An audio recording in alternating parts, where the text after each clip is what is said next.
Hi everyone, welcome to chemistry. तो हमने last video तक हेलो एल्केन्स का पार्ट खत्म कर लिया था, जहाँ तक उसमें हमने क्या देखा था, हेलो एल्केन्स की जो भी केमिकल रिएक्शन है वहाँ तक वो पार्ट हमारा खत्म हो गया। हेलो एल्केन की केमिकल रिएक्शन में क्या क्या था? एक तो न्यूक्लियोफिलिक सब्स्टिट्यूशन रिएक्शन, किसकी बात कर रही हूँ मैं? हेलो एल्केन की, RX की, ठीक है। और एक क्या था? Elimination reaction, E1 and E2, इसमें SN1 एंड SN2, और क्या था? Reaction with metal. अभी देखो, जो मेन रिएक्शन थी हेलो एल्केन की वो क्या थी? NSR, न्यूक्लियोफिलिक सब्स्टिट्यूशन रिएक्शन, ठीक है। ये हेलो एल्केन वाली तो फिर हो गया अपना, ठीक है। अभी किस पे बढ़ते हो? हेलो एरिन्स पे देखते हैं कि इसमें कौन कौन सी रिएक्शंस होंगी, क्या ये न्यूक्लियोफिलिक सब्स्टिट्यूशन रिएक्शन शो करेगा या फिर नहीं। होता क्या है हेलो एरिन्स में, कोई एक एरोमेटिक रिंग होगी, कोई भी एरोमेटिक रिंग, हम नॉर्मल बेंजीन कंसिडर कर रहे हैं, ठीक है। जो नेफ्थलीन है, नेफ्थलीन भी क्या है? एरोमेटिक रिंग है। और भी बहुत सारी जो एरोमेटिक रिंग है, अगर एरोमेटिक रिंग के क्या हो, वहाँ के एक हाइड्रोजन को सब्स्टिट्यूट करके, फॉर्मूला यहाँ पे क्या? CH, यहाँ पे भी CH है, ठीक है। एक हाइड्रोजन को रिप्लेस करके अगर वहाँ पे हम क्या लगा रहे हैं, कोई भी हेलोजन ग्रुप, ठीक है, तो इसे हम क्या बोलेंगे? हेलो एरिन, ARX से शो करते हैं, ठीक है। अभी हम सवाल ये है, क्या ये न्यूक्लियोफिलिक सब्स्टिट्यूशन रिएक्शन शो करेगा या फिर नहीं, ठीक है। कंपेयर करते हैं किससे? हेलो एल्केन से। हेलो एल्केन में क्या था? ये तो आराम से क्या SN1 रिएक्शन में शो करते हैं और SN2 भी, लेकिन इनमें क्या प्रॉब्लम है, शो करेंगे या फिर नहीं? तो इसके लिए देखते हैं पहले हमें चाहिए क्या, अगर न्यूक्लियोफिलिक सब्स्टिट्यूशन रिएक्शन हो तो क्या होता है न्यूक्लियोफिलिक सब्स्टिट्यूशन में? यहाँ से हेलोजन या फिर जो लिविंग ग्रुप है यहाँ से लीव करेगा, यहाँ से निकलेगा और आएगा क्या? यहाँ पर न्यूक्लियोफाइल आएगा कोई, ठीक है। और क्या बनता था? R न्यूक्लियोफाइल, ये ना, ये बनता था, ठीक है। और इस बॉन्ड पे क्या पार्शियली नेगेटिव और इस पे पार्शियली पॉजिटिव चार्ज था। अगर हेलो एरिन में भी न्यूक्लियोफिलिक सब्स्टिट्यूशन रिएक्शन हो, न्यूक्लियोफाइल है, ठीक है, तो क्या मिलना चाहिए?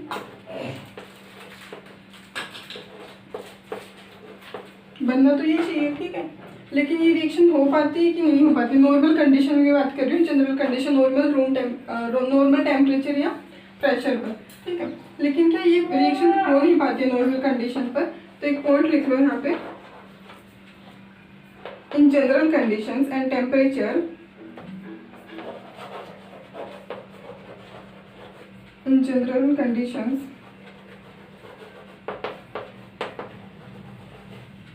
and at normal temperature, normal temperature कितना होता है? जैसे NTP है, कितना होता है? रूम टेम्परेचर होता है 25 degree Celsius. And eight normal temperature hello arenes, ARX लिख रही हूँ मैं, ठीक है। Hello arenes do not show nucleophilic substitution reaction. अब शो क्यों नहीं करते हैं? कुछ तो रीजन होगा इनका। अब रीजन क्या वो देखते हैं, ठीक है। हमें चाहिए क्या कि कोई भी न्यूक्लियोफाइल आए, इस हेलोजन को निकाल के खुद यहाँ पर आ जाए, ठीक है।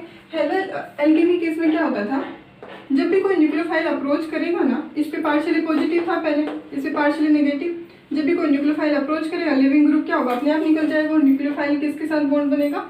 इस कार्बन के साथ, ठीक है। तो हमें देखना कि इसमें क्या प्रॉब्लम आ रही है, यहाँ पे रिएक्शन क्यों नहीं होगी न्यूक्लियोफिलिक सब्स्टिट्यूशन। तो कुछ रीजन है, तो वो रीजन देख लेते हैं।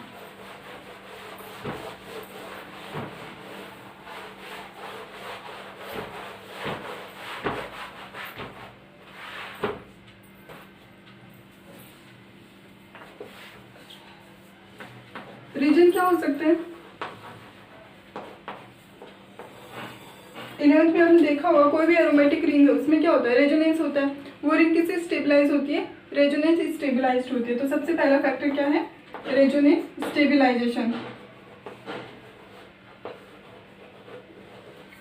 Resonance stabilization. और रेजोनेंस होने से होगा क्या? अभी देखो, रिंग है, मैं क्लोरोबेंजीन ले रही हूँ यहाँ पे, ठीक है।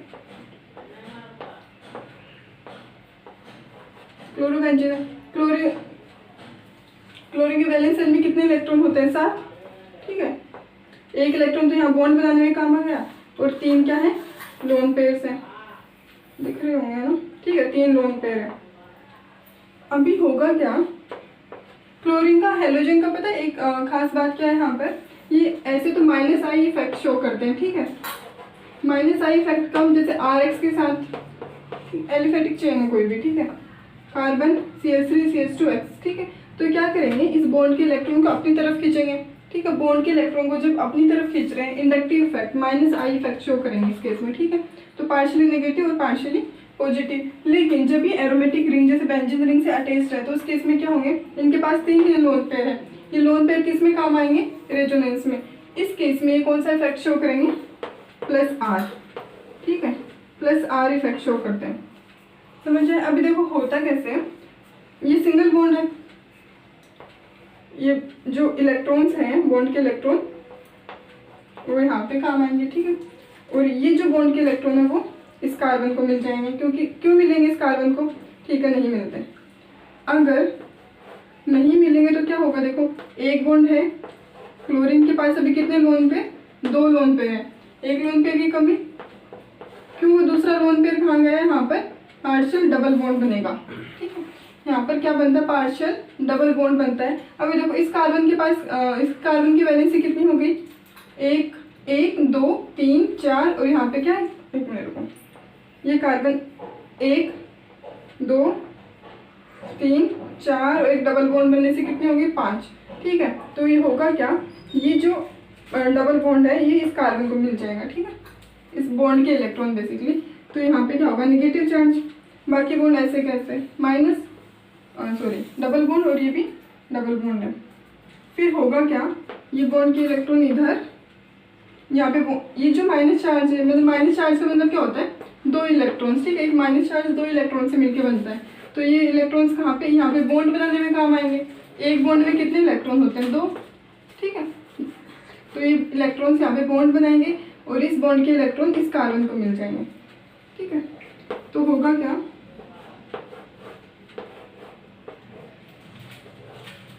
ये partial double bond character, chlorine पे कैसा प्लस चार्ज है और 2 लोन पेयर है, देखो ये बॉन्ड यहाँ पे बन गया, और इस कार्बन पे क्या है अभी, नेगेटिव चार्ज, और यहाँ पे डबल बॉन्ड वैसा का वैसा। अभी देखो क्या होगा, फिर से वही ये जो नेगेटिव चार्ज है इसके जो इलेक्ट्रॉन है, इलेक्ट्रॉन्स यहाँ पे बॉन्ड बनाने में काम आएंगे, और इस बॉन्ड के इलेक्ट्रॉन इस कार्बन को मिल जाएंगे। होता क्या है,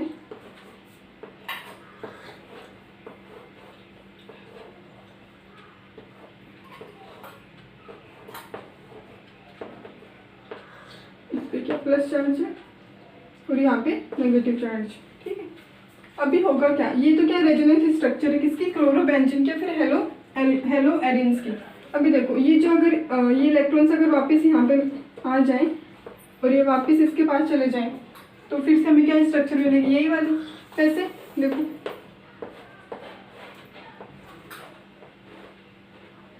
यहाँ पे डबल बॉन्ड, यहाँ पे डबल बॉन्ड,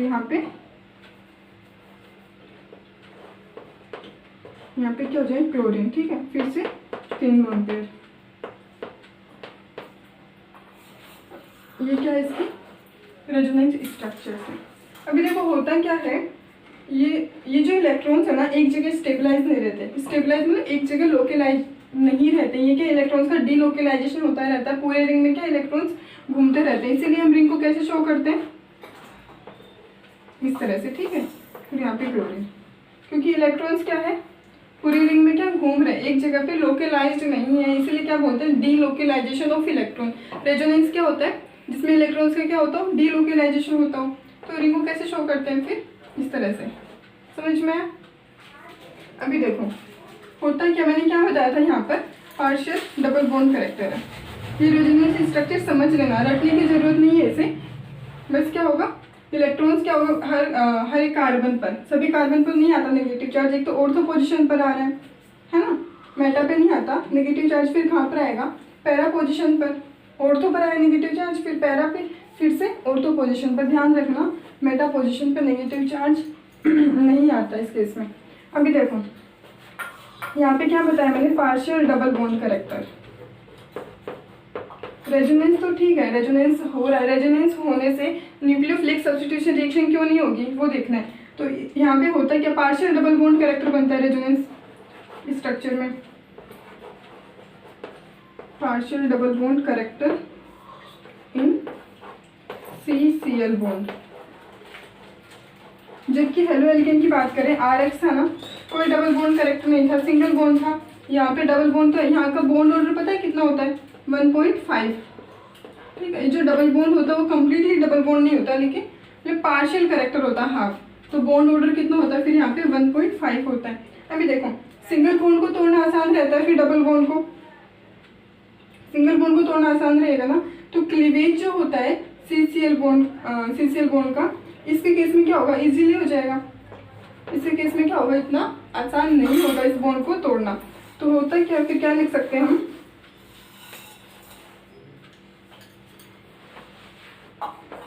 क्या लिखेंगे फिर, so cleavage of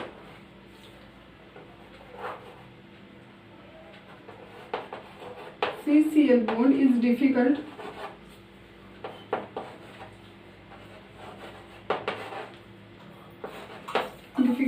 in case of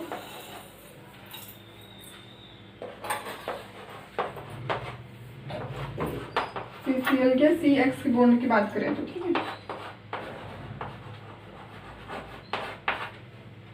clear. क्योंकि बॉन्ड को तोड़ने में इस बार क्या होगा, हमें ज़्यादा एनर्जी की ज़रूरत होगी, ज़्यादा एनर्जी चाहिए होगी बॉन्ड को ब्रेक करने में, इसलिए क्या होगा, ये resonance stabilise structure, resonance stabilise होने से क्या होगा, बस पार्शियल डबल बॉन्ड कैरेक्टर आ रहा है, पार्शियल डबल बॉन्ड कैरेक्टर आने से क्या होगा, बॉन्ड को तोड़ना आसान नहीं रहेगा। इसीलिए न्यूक्लियोफिलिक सब्स्टिट्यूशन रिएक्शन का इजीली शो नहीं करता, जनरल कंडीशन में नहीं करेगा, हमें क्या होगा, बहुत ज़्यादा टेम्परेचर अप्लाई करना पड़ेगा, बहुत ज़्यादा टेम्परेचर, बहुत ज़्यादा प्रेशर की कंडीशन इससे देनी पड़ेगी, तब जाके क्या होगा, nucleophilic substitution reaction hello arrange क्या होते हैं, शो करते हैं। ठीक है, क्लियर हुआ। दूसरा रीजन क्या हो सकता है, समझ में रेजोनेंस स्ट्रक्चर, देखते हैं दूसरा रीजन क्या है।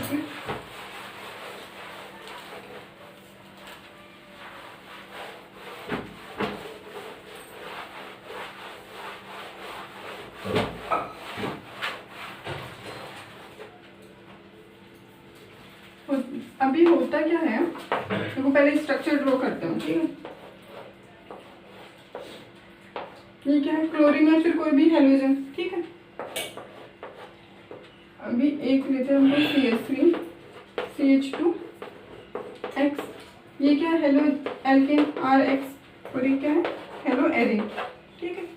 अभी देखो कार्बन, वो कार्बन जिससे क्या हेलोजन डायरेक्टली अटैच्ड है, इस कार्बन से हेलोजन डायरेक्टली अटैच्ड है, ठीक है। ये H कैसे, एक H इधर एक H इधर है ना। तो इस कार्बन से क्या है, हेलोजन डायरेक्टली अटैच्ड है, और इस कार्बन से हेलोजन क्या डायरेक्टली अटैच्ड है। इनका हाइब्रिडाइजेशन चेक करते हैं, ठीक है। इसका हाइब्रिडाइजेशन कितना है, इसका हाइब्रिडाइजेशन कितना है, sp3 है। और इस कार्बन का हाइब्रिडाइजेशन कितना है, हाइब्रिडाइजेशन sp2, ठीक है। तो निकालना आता है ना, 11th में देख लिया था सबसे पहले यही, sp2 और ये क्या है, sp3, दोनों का हाइब्रिडाइजेशन क्या है, डिफरेंट है। अब ये हाइब्रिडाइजेशन डिफरेंट होने से न्यूक्लियोफिलिक सब्स्टिट्यूशन रिएक्शन पे क्या फर्क पड़ेगा, उसकी जो रेट है रिएक्शन की, उस पर क्या फर्क पड़ने वाला है, बताओ।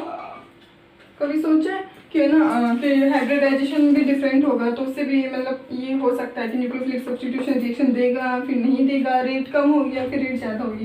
कैसे क्या होता है, देखो sp2 करेक्टर, sp2 हाइब्रिडाइजेशन है, s करेक्टर कितना है इसमें, s करेक्टर है 33%। कैसे निकालते हैं, देखो 3 है टोटल, s कितना 1 × 100 कितना आएगा, 33 के लगभग है ना, 33 पॉइंट कुछ।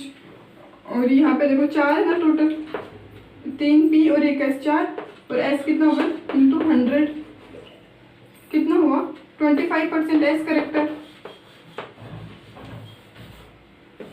25% s करेक्टर, और यहाँ पे कितना 33% s करेक्टर है।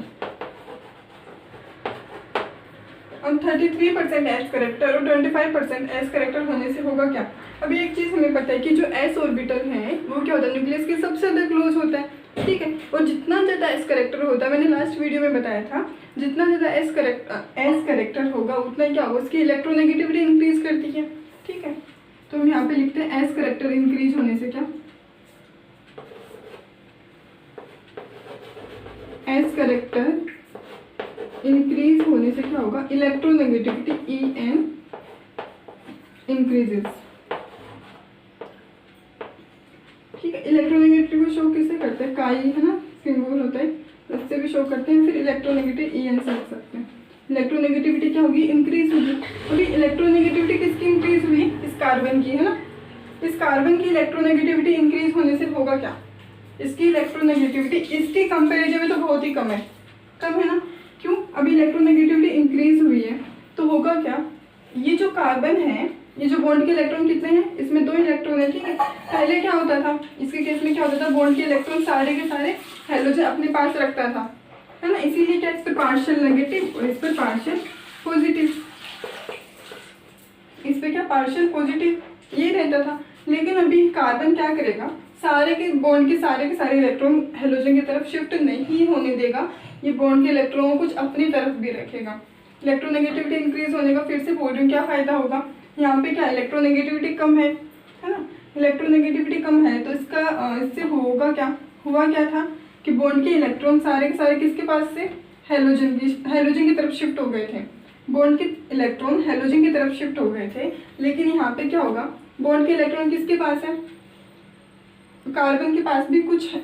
एक मिनट, बॉन्ड के इलेक्ट्रॉन क्या होगा, कार्बन सारे के सारे हेलोजन की तरफ शिफ्ट नहीं होने देगा, इसीलिए इस पर जो पार्शियल पॉजिटिव चार्ज आता है ना, डेल पॉजिटिव, ठीक है, और यहाँ पे पार्शियल पॉजिटिव, दोनों पे चार्ज तो रहेगा पार्शियल पॉजिटिव, लेकिन जो इसकी जो डेंसिटी है पार्शियल पॉजिटिव की वो क्या है, बहुत ही कम रहेगी। ठीक है, तो मैं यहाँ पे लिखती हूँ ARX और यहाँ पे क्या RX। तो होता क्या इससे, positive charge, partial positive charge, positive charge density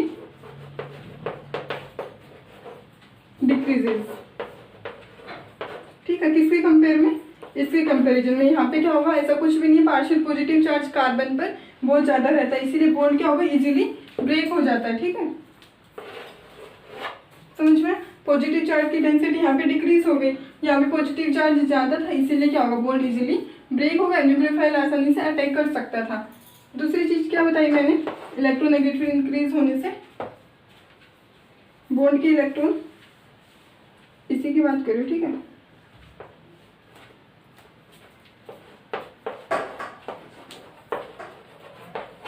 bond electrons can be hold more tightly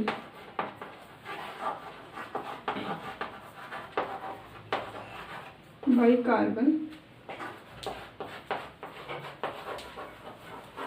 attached to halogen। समझ में आया क्या लिखा मैंने, कार्बन CX बॉन्ड्स, क्या लिखा है, CX बॉन्ड इलेक्ट्रॉन्स। ठीक है, CX बॉन्ड इलेक्ट्रॉन, CX के बॉन्ड की जो भी इलेक्ट्रॉन है can be hold more tightly by carbon attach to halogen. ठीक है, तो ये इसी रीजन की वजह से, अगर वो अच्छे से होल्ड कर पा रहे हैं, फिर पॉजिटिव चार्ज कम, इस वजह से होगा क्या, ये जो बॉन्ड है इसको ब्रेक करना क्या होगा, मुश्किल होगा। पहले क्या था, एक तो पार्शियल डबल बॉन्ड आ रहा था, पार्शियल डबल बॉन्ड आने की वजह से क्या, वैसे बहुत ज़्यादा एनर्जी चाहिए होगी उसको तोड़ने के लिए। दूसरा रीजन क्या है, sp2, मतलब डिफरेंस इन हाइब्रिडाइजेशन, ये लिख सकते हैं हम फिर हेडिंग, है ना। हाइब्रिडाइजेशन डिफरेंस होने की वजह से हुआ क्या है, difference in hybridization of carbon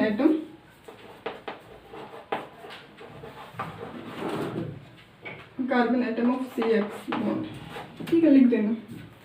clear हुआ ये रीजन, बस इतना ध्यान रखना है। फिर से रिपीट कर रही हूँ, एस करेक्टर जितना ज़्यादा होगा उतनी ज़्यादा इलेक्ट्रोनेगेटिविटी बढ़ेगी। इलेक्ट्रोनेगेटिविटी बढ़ने से होगा क्या, ये जो कार्बन है बॉन्ड के इलेक्ट्रॉन को अच्छी तरह से होल्ड करके रखेगा, अच्छी तरह से होल्ड करके रखेगा तो क्या होगा, इसे पार्शियल जो पॉजिटिव चार्ज आएगा वो कम आएगा, इसी कंपेरिजन में पॉजिटिव चार्ज कम आएगा, तो इसको तोड़ना इतना आसान नहीं रहेगा। ठीक है, बस इतना सा ध्यान रखना आपको, जितना एस करेक्टर होता है उतनी इलेक्ट्रोनेगेटिविटी इंक्रीज करती है। ठीक है, नेक्स्ट फैक्टर क्या है, अभी देखो हमें चाहिए क्या, हम क्या चाहते हैं कि ये न्यूक्लियोफिलिक सब्स्टिट्यूशन रिएक्शन अगर शो करे, जैसे क्लोरोबेंजीन है, ठीक है, कोई भी न्यूक्लियोफाइल है, तो क्या बनना चाहिए, अगर क्लोरीन निकलता है पहले Cl माइनस, अगर क्लोरीन पहले निकल रहा है तो यहाँ पर क्या होगा, पॉजिटिव चार्ज आएगा, ठीक है, पॉजिटिव चार्ज आएगा, फिर इस पर न्यूक्लियोफाइल अटैक कर सकता है। लेकिन ये जो इंटरमीडिएट बनता है, क्या ये बन पाएगा, स्टेबल है, बिल्कुल भी स्टेबल नहीं है। क्यों, ये रेजोनेंस से स्टेबलाइज नहीं हो रहा। तो हम क्या लिखेंगे,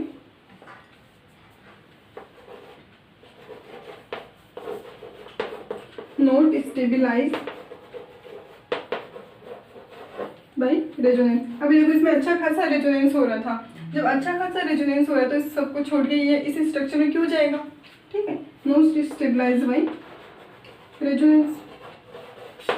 तो यहाँ पे देखो अगर ये इंटरमीडिएट बन ही नहीं रहा है तो SN1 रिएक्शन की पॉसिबिलिटी तो क्या पूरी खत्म हो गई है। अगर ये रिएक्शन सिंगल स्टेप होती है, देखो जैसे Cl निकल रहा और न्यूक्लियोफाइल का अटैक हो रहा, जब हम हाई टेम्परेचर और हाई प्रेशर अप्लाई करते हैं उस कंडीशन में, तो होगा क्या, हमारे पास वन स्टेप रिएक्शन हो सकती है, कोई भी न्यूक्लियोफाइल से OH ग्रुप आ सकता है, ठीक है, कोई भी OH माइनस। अगर सिंगल स्टेप रिएक्शन हो,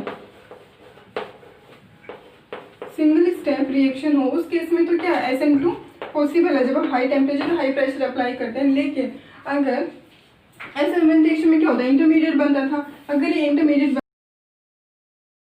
स्टेबल नहीं है, अगर बिल्कुल भी स्टेबल नहीं है, तो SN1 रिएक्शन तो किसी भी हालत में हो ही नहीं सकती। SN1 रिएक्शन तो किसी भी हालत में नहीं होगी, लेकिन SN2 रिएक्शन हम कंडीशन से अप्लाई करके SN2 रिएक्शन करवा सकते हैं। समझ में आया। अभी देखो नेक्स्ट फैक्टर क्या है,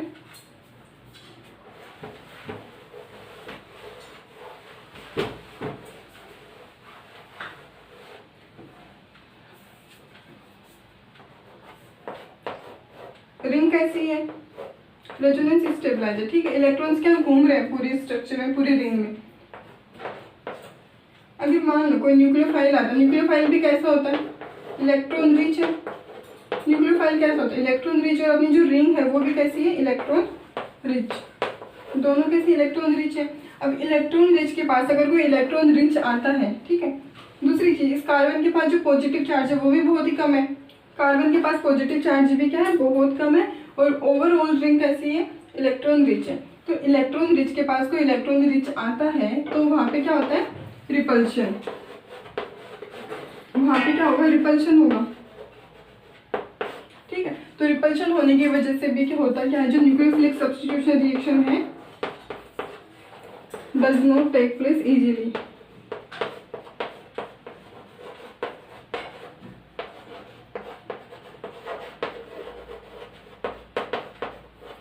does not take place easily, इसलिए हमें क्या होगा, इसको धक्का मारना पड़ेगा एज इन केस कब, जब हम हाई टेम्परेचर हाई प्रेशर क्या करेंगे, अप्लाई करेंगे वहाँ पे, ठीक है। ये हुआ, ये तो कुछ रीजन थे, 4 रीजन थे कि nucleophilic substitution reaction general condition में क्यों नहीं हो सकती, किसमें, हेलो एरिन्स में, ठीक है, हेलो एरिन्स में nucleophilic substitution reaction general condition में नहीं हो सकती। लेकिन जब हम high temperature high pressure apply करते हैं उस केस में क्या होगा, यहाँ पे रीजन्स खत्म होते हैं, ठीक है, ये एक्सप्लेनेशन उनकी।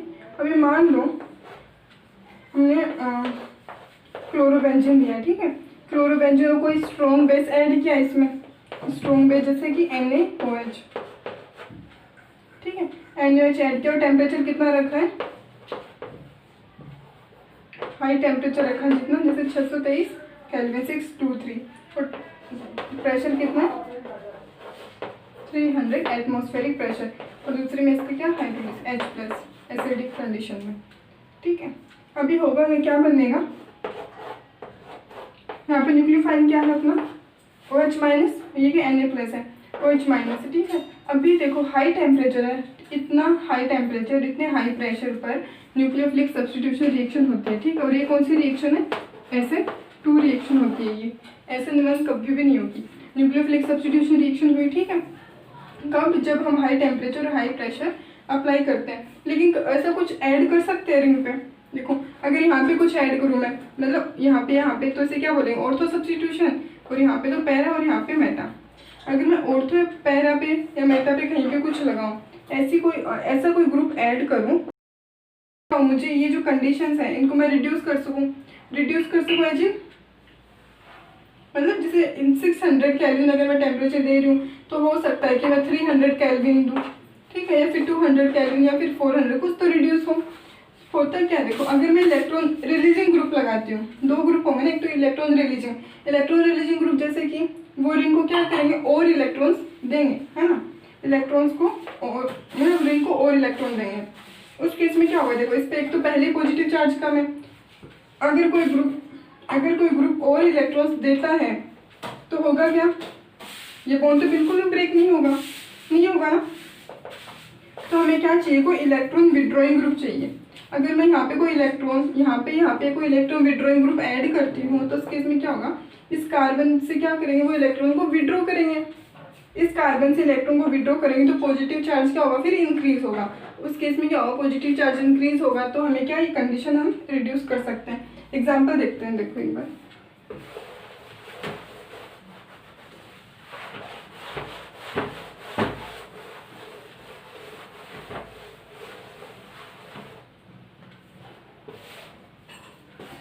देखो सबसे पहले हमने रिएक्शन क्या लिखी है, बिना किसी सब्स्टिट्यूशन के, यह क्या, क्लोरोबेंजीन, NaOH लिया है, टेम्परेचर कितना 623 केल्विन और 300 एटमॉस्फेरिक प्रेशर। क्या करो इसका हाइड्रोलिसिस एसिडिक कंडीशन में। तो क्या बना हमारे पास, अभी मैं क्या बोल रही हूँ, कोई इलेक्ट्रॉन विड्रॉइंग ग्रुप लगाए अगर हम, जैसे कि मान लो मैंने पैरा पोजीशन पे लगाया इलेक्ट्रॉन विड्रॉइंग ग्रुप, जैसे कि नाइट्रो ग्रुप, ठीक है, नाइट्रो ग्रुप क्या होता है, इलेक्ट्रॉन विड्रॉइंग ग्रुप, यहाँ पे क्या क्लोरीन है। अभी देखो जब अब रिएक्शन करवाएंगे तो होगा क्या, कंडीशन कितनी रिड्यूस होगी, देखो अब ये जो है ना पैरा पोजीशन पे, ये क्या करता है इस कार्बन के पास पॉजिटिव चार्ज का पहले क्या था, कम था, लेकिन इसने क्या किया है, इसके जो इलेक्ट्रॉन्स हैं इस कार्बन के पास या रिंग के पास जो भी इलेक्ट्रॉन्स है उसको अपनी तरफ खींचा है। जब इलेक्ट्रॉन्स को इसने अपनी तरफ खींचा तो इसके पास पॉजिटिव चार्ज क्या होगा, इंक्रीज होगा। पॉजिटिव चार्ज जब इंक्रीज होगा तो ये बॉन्ड क्या होगा, इजीली ब्रेक हो जाएगा और NaOH ऐड करेंगे तो फिनोल बन जाएगा, ठीक है, ये क्या फिनोल, ये फिनोल और ये क्या पैरानाइट्रोफिनोल, पैरानाइट्रोफिनोल। देखो अब यहाँ पे NaOH तो ऐड करना ही था, लेकिन टेम्परेचर कितना होगा, ऑलमोस्ट 423 या फिर 400 के लगभग, ठीक है, केल्विन, और प्रेशर भी क्या होगा इस केस में अभी रिड्यूस होगा, ठीक है। अगर ऑर्थो पोजीशन पर भी ऐड करते हैं, पैरा है और ऑर्थो पे भी नाइट्रो ग्रुप क्लोरीन, ठीक है, क्लोरीन के ऑर्थो पोजीशन पर, क्लोरीन के पैरा पोजीशन पर, तो उस केस में टेम्परेचर हमें कितना लेना पड़ेगा, फिर 300 केल्विन पर ही ये रिएक्शन हो जाती है। मतलब क्या होगा, जितना ज़्यादा हम इलेक्ट्रॉन विड्रॉइंग ग्रुप अटैच करते जाएंगे ना, जितना ज़्यादा इलेक्ट्रॉन विड्रॉइंग ग्रुप अटैच करते जाएंगे उतनी रिएक्शन क्या होगी, फास्ट होगी। ऑर्थो पैरा डाइनाइट्रोफिनोल, क्या बनेगा, ऑर्थो पैरा डाइनाइट्रोफिनोल, समझ में आया। अभी देखो एक चीज़ और, अगर ये है, अभी क्या लिया मैंने, अभी एक और तो पोजीशन बाकी है ना, एक और, तो अगर यहाँ पे भी हम नाइट्रो ग्रुप अटैच कर दें, NO2 ग्रुप है, यहाँ पे NO2 और यहाँ पे क्या Cl, ठीक है। अगर इसकी रिएक्शन अगर अब करवा रहे हैं किससे, NaOH से, तो कितना टेम्परेचर लेना पड़ेगा, प्रोडक्ट क्या बनना है, प्रोडक्ट तो वही बनना है, क्लोरीन को हटा के क्या OH ग्रुप, क्योंकि न्यूक्लियोफाइल तो क्या है, OH है ना, यहाँ पे नाइट्रो और यहाँ पे भी क्या नाइट्रो ग्रुप, प्रोडक्ट क्या बनता है, ये प्रोडक्ट बनता है, ठीक। इस केस में क्या होगा, हमें सिर्फ वार्म करने की जरूरत पड़ेगी, हल्का सा गर्म करो, हीट भी नहीं, सिर्फ वार्म करने की जरूरत पड़ेगी, वार्म करो थोड़ा सा और ये प्रोडक्ट बनता है। इस प्रोडक्ट का नाम क्या है पता है,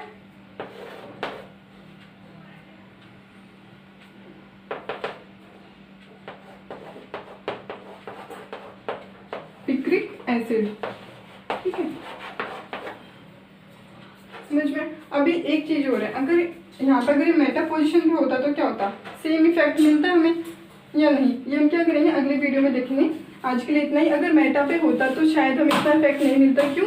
इसका रीजन है रेजोनेंस स्ट्रक्चर में छुपा हुआ। तो एक बार क्या रेजोनेंस स्ट्रक्चर अच्छे से देखना और उस केस में क्या मेटा पे नाइट्रो ग्रुप लगा के स्ट्रक्चर्स बना के देखना, ठीक है, क्या फर्क पड़ता है। और ऑर्थो और पैरा पे जब हम नाइट्रो ग्रुप ऐड करते हैं तो फिर रेजोनेंस स्ट्रक्चर बना के देखने से क्या फर्क पड़ेगा ओवरऑल स्ट्रक्चर में, ठीक है। तो ये हम कल देखेंगे। आज के लिए बस इतना ही। आई होप आपको ये समझ में आया होगा। Thank you so much for watching.